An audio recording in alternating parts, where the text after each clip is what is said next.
Okay, we're at part 2 of this. It's just a chapter, actually chapter 28 of Dr. Foole's book, Homo Erectus, or just Erectus Walks Amongst Us.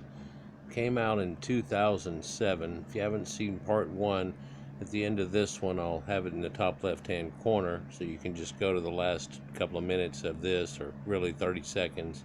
It'll pop up and you can grab it and come back after seeing the first part of it. Ample evidence is provided in this book and its citation to support the conclusion that race is real, that not a delusion concocted by evil racists, but that some evidence raises another question. Is the evidence adequate to classify Africans not just as different race, but as a different species, Homo africanus? And that's where we were before, talking about, well, that would have to be something different, talking about the Khoisan and the many variations that are just within Africa alone that aren't actually related. And if we did so, there would also have to be a variation that we would know as Aboriginal. Well, we already have it, this classification. We speak of things like West Sub-Saharan Africans or a Bantu type people. We talk about the Khoisan. We talk about the Pygmies, the mixed people of East Africa. But we don't put it in the classification correctly, is what he's referring to as far as people goes. Another way to think about the reclassification of Africans and primitive Asian Aboriginals that lived over there is to imagine that they were extinct and the only evidence we had of them was their bones and their DNA.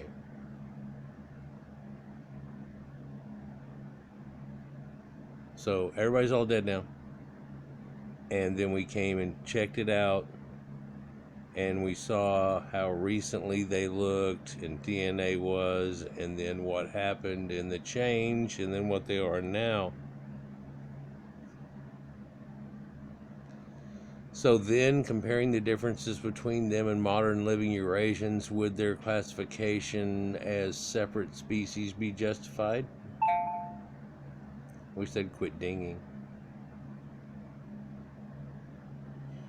To the egalitarians, this question itself will be outrageously offensive, and probably is to some people even listening, and they will self-righteously condemn anyone even posing this question. Again, this was written back in 2007, or probably written back in the early 2000s, and he got it out and published and so on, and it came out in 2007. But long before egalitarianism came to dominate anthropology, the question had already been considered by anthropologists. Although the consensus was that Africans were not a separate species, a few people believed that there were. Of course, they got shunted out and so on, and of course everything got attached to this word. And apparently it's this guy. I made a couple of videos recently about it. It's all attached to this guy. His name's Ray. And everybody keeps pointing fingers at everybody and saying that if they had some information or the truth or the reality of the way it went, that was this Ray character. His name is Ray Sist. Yeah. And there's a girl involved too that was named Rachel. Rachel Slur. Yeah, that was it too. So it's kind of strange, but that's for other videos. But in a modern day, people have taken on a different look at this, but I guess this might be one way to explain one thing that he's talking about. And then now in a modern day, we've seen it, and I've made a video about it recently, and that there were an archaic species, i.e. Homo erectus forms, that were derived that are still found up until well past the end of the last ice age. Not that Homo erectus had even died off, but they had lived on. And then Homo erectus had a change that happened right around 9100 BC, or it's the oldest one we can find, of a Negroid type, but it's still a protoform, which in that video they show that it looks like Homo erectus, and it's all of that form just at 9100 BC from 160,000 years ago. And so they lived on unchanged. I've got another video coming out where the same type thing happened for over 50,000 years to the Australian Aboriginals. And it talks about how they let the agricultural revolution and everything pass them by, but it really didn't work out quite that way for them either. For some of these people secluded in little parts of the world, although they are taken in and encompassed in, like black people are now, into modern Western societies, were really just a primitive people. Pre-Neolithic Stone Age people when first found, and after interjection and some admix and so on, and things took off from there, and things radically changed. It seems 4400 BC is a boundary point where we can find of the earliest modern form of these black people from West Sub-Saharan Africa, Bantu, Congoid. And that's quite recent, and the ones that they find just before that, even at 5500 BC all the way back to 9100 BC that we found, have that phenotype, but they also are displaying that Homo erectus form. Genetics has recently found out they have up to a 19% unknown ghost hominid in their genetics that no one else has, and their saliva alone, whenever they did the swab test, because that's what they do it with, a little swab in your mouth, and the saliva even showed something radically different. There's a MUC7 gene that goes along with their saliva that's quite different. And so a lot of people have correlated that to perhaps be that same or a different unknown hominid. It makes up 20% of their modern integration now, but if we took away the thingy that happened at 4400 BC, what would the number possibly be? Of course, if we did, we would be taking away who they modernly are, but if we were to also take away the 9100 BC, I guess there's an integration from something that led to modern day that we have still yet to find, and no other human has this. Like we talk about Denisovans and Neanderthals being in everybody that's out of Africa, they have their own in a way. But bringing up anything like this is extremely touchy to people, especially in a modern day as it gets worse and worse. So you think that he was talking about it in 2007 from what he'd been dealing with in 2000 and on past, and the way people have been trying to look at it. But genetics goes on, science goes on, and it's been able to prove and show a lot of things recently and past this point that if you just connect the dots, actually shows you the reality of the situation.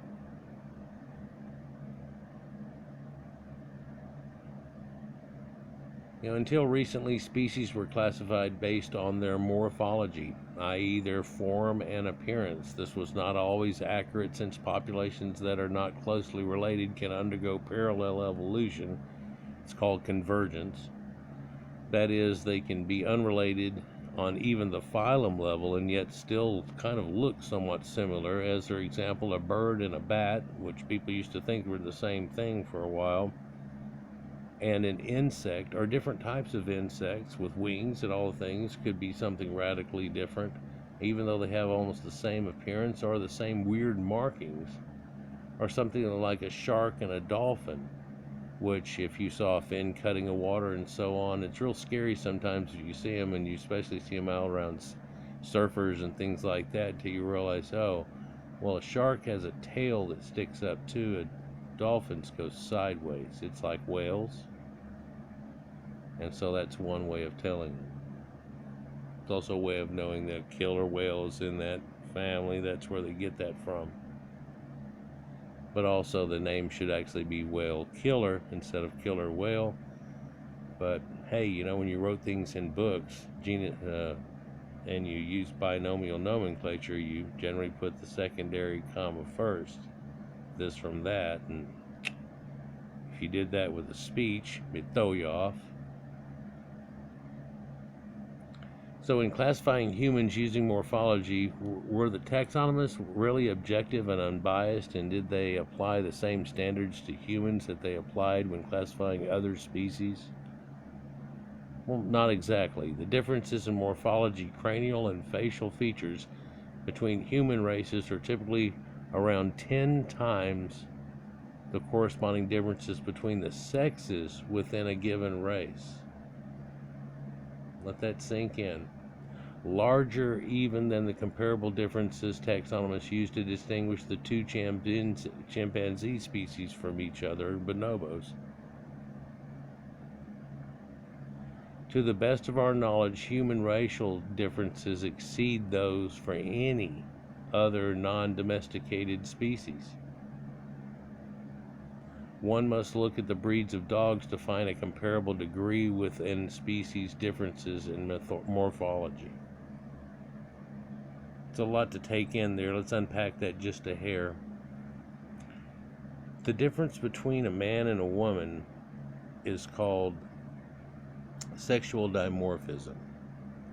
And you have things in fish to where a male will look like this, but a female looks like that. And most people are very familiar with this in birds, where you say a peacock, who has the big bright display onto him, and the peahen look radically different. She doesn't have that going on. A cardinal is the bright red guy with the crest on the top of his head and all zoom, and the female's just kind of brown. In fact, I always made the comment that usually in the fish world and in the bird world, men get to be pretty instead of the women who doll themselves up in our society. So to some it looks a little strange, especially with things like the peacock showing off, or something odd like the male seahorse carrying the eggs. But that's for a different video. But the differences between just males and females is radically different. And in some people, there's far more difference than in other people, let's just say, in the differences between the males and the females. Not forgiving recent admix and so on. But it's more than the chimpanzee races or any of these other races. So that's why he's saying, well, you know, it's radically more than any of these things. But he also says, to the best of their knowledge, and I guess mine too, human racial differences exceed those for any other non-domesticated species, and one has to look for dog breeds. In other words, there's a wild cow kind of thing, and there's all these different cows that we've been able to domesticate, and then due to breeding and all these things we do, bring about different things that are radically different than each other. We've done it with horses, and you can get this miniature pony up to a Clydesdale, these huge draft horses. We've even made illegal crosses. Some of them work, like a tiger and a lion can get together and make a liger, where if you do it one way, they don't really seem to be fertile, and the other way, they're very fertile, the female, and can breed with either one. And we know there's a radical difference between tigers and lions and bears, oh my. But one would see a polar bear and a grizzly bear and a Kodiak, and then a brown bear and a sun bear and a panda, and easily be able to discern the difference and get the name. And they've got radically different taxonomies to each other. But with humans, it seems like when we're able to see extreme, easy differences in these places, on humans, we just say, oh, they're bears, right? And nobody did this, and this didn't, oh, they're just bears. Seems kind of strange, doesn't it? A little bit. They spend so much time breaking things down to the nth degree, and then on humans they just go, oh, those are bears.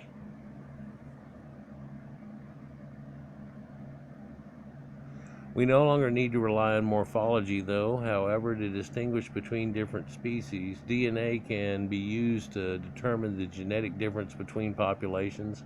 A better way to classify species, while this has not yet been done, a less subjective classification system might say that a genetic distance of less than X is a subspecies, race, variety, or breed of less than Y, but more than X is a species of less than Z, but more than Y is a genus, and so on, if you follow me.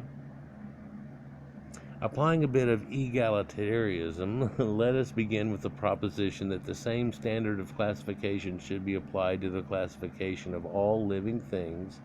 That is, a population of birds, for example, should not be divided into a great many species because of small genetic differences. Not what we're saying, not what he's saying. While populations within Homo, the genus of humans, are classified as a single species, they're all bears, even though the genetic differences between them are greater than the genetic differences between the species of birds, are bears. Yeah.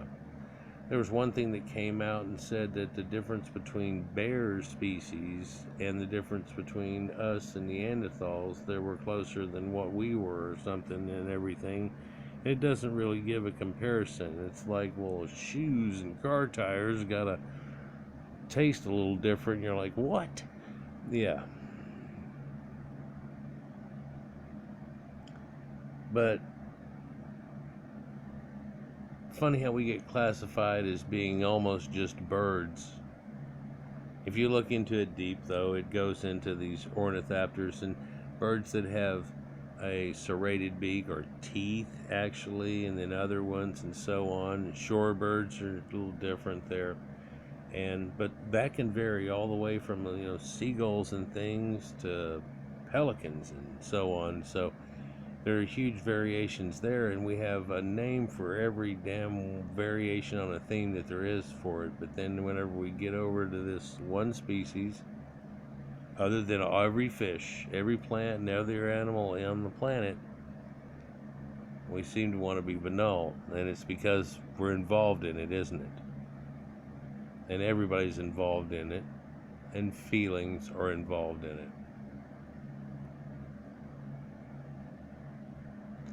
Applying that a bit of interspecies egalitarianism to humans and gorillas, and using genetic distance as the standard to classify populations, since the genetic difference or distance between the two species of gorilla, which is gorilla and gorilla beringi, which is 0.04%, is nearly 6 times less than the genetic distance between sub-Saharan Africans or Bantu and Eurasians.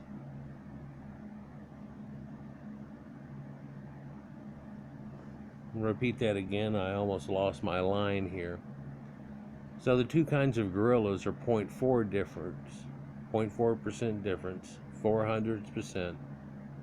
Nearly 6 times less than the genetic distance between sub-Saharan African Bantu and Eurasians, which we would call English people today, at 0.23%. He's got it in a table, but it's not on these pages here. Either Africans and Eurasians should be classified as two different species, or gorillas should be classified as a single species. The genetic distance between the common chimp and the bonobo is 0.103%, Kerno found in 2003. Less than half the English Bantu genetic distance of 0.23%, and therefore at least some sub-Saharan blacks and Eurasians should be classified as different species, are the common chimp and the bonobo, and the two species of orangutan should be classified as the same species. Although wolves, Canis lupus, and dogs, Canis lupus familiar, are different species, lupus, than coyotes, Canis latrans, there's less mtDNA difference between dogs, wolves, and coyotes than there is between the various ethnic groups of human beings, Coppinger said in 1995. It seems that taxonomists must have been bending their objectivity a bit, doesn't it? But it also seems that which we think is the most important thing on this planet, which is ourselves, we want to negate and not figure out. Oh, because you see, it's whatever his last name was. And no, this is just science. Well, the only reason you're trying to find it out, no, we're trying to find out the truth. The only reason we're trying to find it out is we're trying to figure where we all came from. Everybody's wanted to know that damn question. They get into religions and all kinds of things. We want to know the truth. We're getting close to it, but we're stymied by ourselves. Let's continue. Now let's see how taxonomists have classified Neanderthals. Until 1960s, Neanderthals were classified as Homo neanderthalensis, a different species from us, Homo sapiens. But the genetic distance between Homo sapiens and Homo neanderthalensis is 0.8%, is less than the genetic distance between the two chimpanzee species today. Neanderthals are classified as Homo sapiens neanderthalensis. So it's actually put as opposed to Homo sapiens sapiens, it's Neanderthalensis. One reason for that is that they were able to reclassify them is by looking at the morphology of them. They weren't really knuckle draggers or anything onto it. They look more like Chuck Norris and Shakira, and they would have been kind of accepted today as not being radically different, if we can put it that way. And so after re-looking all at it too, they weren't something that was as distant as Homo erectus was from modern humans. They were something much closer, and of course their skull morphology, they had huge cranial capacity and so on that went along with it. Their toolkits, everything that we've been over. So today they're known as Homo sapiens neanderthalensis, but a subspecies of our species, while another subspecies, Homo sapiens sapiens. So the variation here, and we're the only ones left. The genetic distance between sub-Saharan Africans and Eurasians at 0.2% is more than twice the genetic distance between living humans and Neanderthals at 0.08%. So, at the very least, Africans should be classified as a subspecies, or Homo sapiens africanus or negroidensis, and Eurasians is another subspecies, Homo sapiens eurasianensis. There you go. But yeah, see, if we do that, then we're going to have to do the Inuiti or Inuitensis. We're going to have Amerindiani, and everyone's going to have to be broken down. And if we're going to do the Orient, then we might as well be able to break it down into what's different between the Chinese and the Japanese and Taiwan. And Malaysians, and hell, why stop there, right? And that does make sense, and they should just have it going on there. Well, nowadays there's being a lot of hybrids that are happening. So, Tiger Woods, the kick-ass golfer, which he broke his leg recently, and man, he may not come back from it. That thing looks like it's a bad thing, but he's Malaysian. So his dad's admixed black, and his mom is Asian, and so he's Blasian. You could say that. And if you can say that, can you say that came from two separate things you're put together? Well, sure, yeah, it's blacks and Asians. No, I mean taxonomy-wise. See, then there's that thing where, oh no, we're not going to try to say people are different. Oh, we know people are different. To sit around and act stupid about it is to sit around and act stupid. People on every side of this fence constantly point out why they're different a little bit here.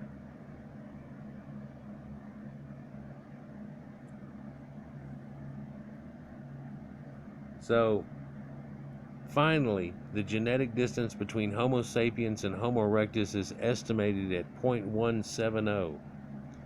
The mean, like in statistics, the mean given is 0.19. About the same as the genetic distance between the Bantu Africans and Eskimos, or Inuit people. But the genetic distance between living Eurasians are but the Africans and Eskimos, but the genetic distance between living Africans and Eurasians is 0.23%. I'm sorry, guys, we're going to have to read that again. I lost myself because I came in at the second or the third line there wrong. So the mean is giving from Homo sapiens and Erectus as a difference of 0.19. Might as well call it 0.2. About the same as the genetic distance between the Bantu Africans and the Eskimos. But the genetic distance between living Africans and Eurasians is 0.23. Which is more, even if you round it up to 0.20. So they're even farther away.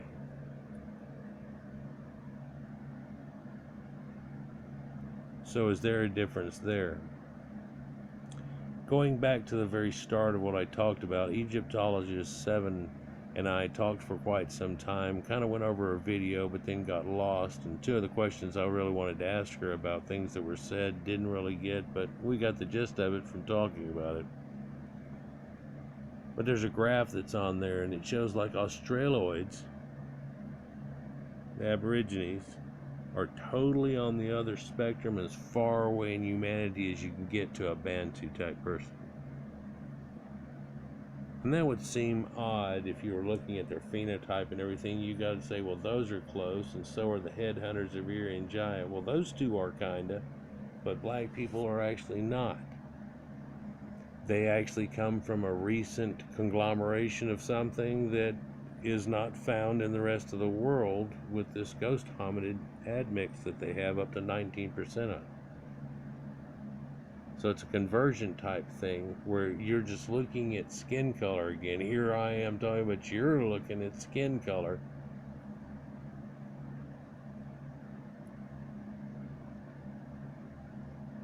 But also a variety of traits. And in that, we can all still see some connections there.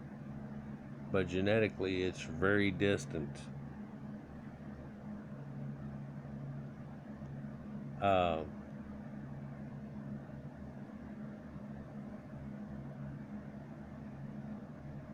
So where was I at?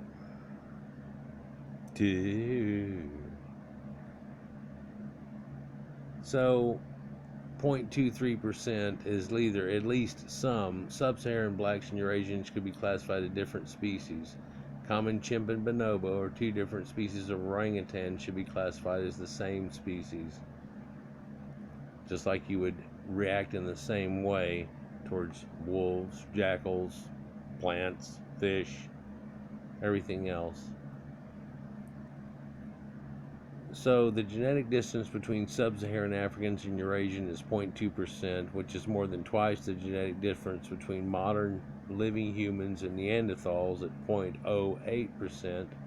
So at very least, Africans should be classified maybe as a subspecies they're talking about. Well, just you could say that they're different once off doing that. But from this point here, what's been found is that they've got an integration of an archaic species in them that still exist in their genetics today that isn't like the other people out of there necessarily. Although, once we look into the Aborigines of Australia and we look into the people like he talked about living in Eurasia, we're going to see, or living in the Orient, we're going to see the same type of effect of having happened. Just like we talked here on the channel about there being intergressions of different type of caucasoids all across here from early European hunter-gatherers and then so on, and agriculturists and things, and how that wove into a lot of mythologies and things that we talk about here on the channel. So finally he tells you that the genetic difference between Homo sapiens and Homo erectus is estimated at 0.17%. The mean given is 0.19, so you call it close to 2, but Africans, Eurasians place out at 0.23. I believe it's even a little farther because of the tree going out the whole other way, farther even than us, in the variation of Australian Aboriginals, and I think that has to do with them having Denisovan admixed in them that's not evident in the other, and then they have another admixed in them, so it's like on the other end of the spectrum. Regardless of looks, I've said it before, but there's a vine snake that lives in the Congo that hangs around vines and looks like a vine and snags stuff, and there's one in the Amazon. They look alike to the point that you have to take somebody that knows what the hell they're doing with colubrids and snakes real good to be able to tell the difference between the two, but they're actually not even related. They're not even from the same snake. You know, like you think, oh, it's a rat snake and a rat snake and everything, and they both change to look like vines in that area. Well, the vines look a whole lot alike, but the snakes didn't originate from that. Thus, Homo sapiens is more closely related to Homo erectus than Eurasians are to sub-Saharan Africans. So Homo sapiens is more related to the Homo erectus forms that happened outside of Africa that they blended with, however that breaks down in the play, but also in their ancestry possibly too, because we have a lot of variation on a theme that we're talking about as being hybrids. Because of this hybridization, we have variations on a theme that one just looks up Homo erectus, he'll show all these different ones, and they've started breaking them down with names now due to locations and places that they're found. But they're always spoken of as being archaic or hominids, leading to a modern human, which is, there's only kind of one really, and trying to put the blend on everything kind of puts the pinch on it whenever reality steps to the plate. Either Erectus should be reclassified as Homo sapiens erectus, or sub-Saharan Africans could be reclassified as Homo africanus. You know, basing on what he said right here, I guess I can kind of concur with that and the idea and what I said before, but I wouldn't go Africanus because that's Bantu. So you're either going to put Bantu or Negroidensis on it. They don't like that word anymore, so you'd have to go with Bantoid or something. Cordophonian, I don't know, Congoid.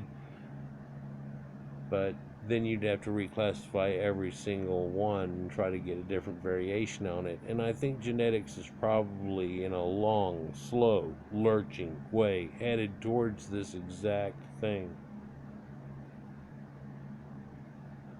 and trying to still group us together and say we all group together, but the difference is just the location, because there's an easy way to just mull it over and try to say it in that vernacular, isn't it?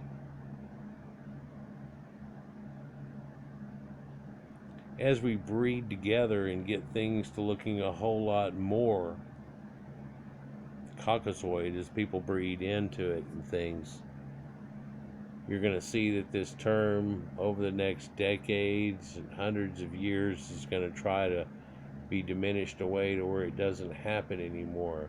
But if one was just to look back at 4400 BC, there's something that hasn't even happened yet at all that we're trying to talk about. If somebody went to the end of the last ice age, there's one of these people that don't exist. If we went back a few 10,000s of years, there's only kind of one primordial form that exists, it seems, lasting out, that is a modern humanoid. And it's a holotype. It seems to be a Caucasoid, which left the Caucasians that we have today, which are a hybrid in themselves with Neanderthals, and then the different variations of Caucasians having interbred. But there are Asian forms that derived out of that, and hybrids that happened out of that in Asia or in the Orient area that are not with other people on the planet. Separate, different, totally. You can see it. They're Orientals. Same thing happened in the island peoples, where they're not Oriental, are they? No, they're not this, they're not that. They've got their own little thing going on. It's a variation on a theme. Australian Aborigines, Sub-Saharan Africans, Khoisan, the Pygmies. God bless the Pygmies in Africa. Get her done.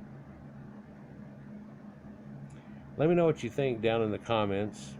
Don't be scared, just be careful you don't use the wrong words. That's what they seem to key on nowadays in the YouTube algorithm. You say the wrong word, even if it's not in context or whatever, they're going to just throw that out, and I never even get to see it. Some people say I throw stuff out. Man, I let you make a fool of yourself, or I let you talk about things and stuff, and I try to answer back in a lot of cases if you look at it.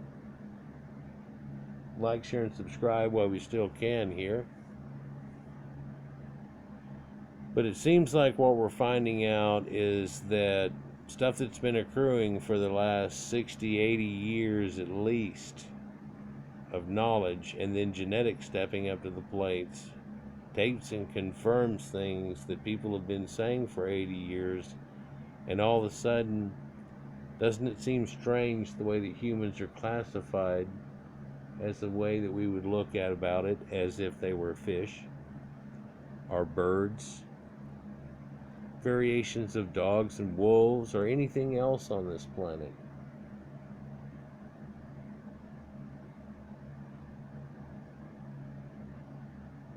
Peace.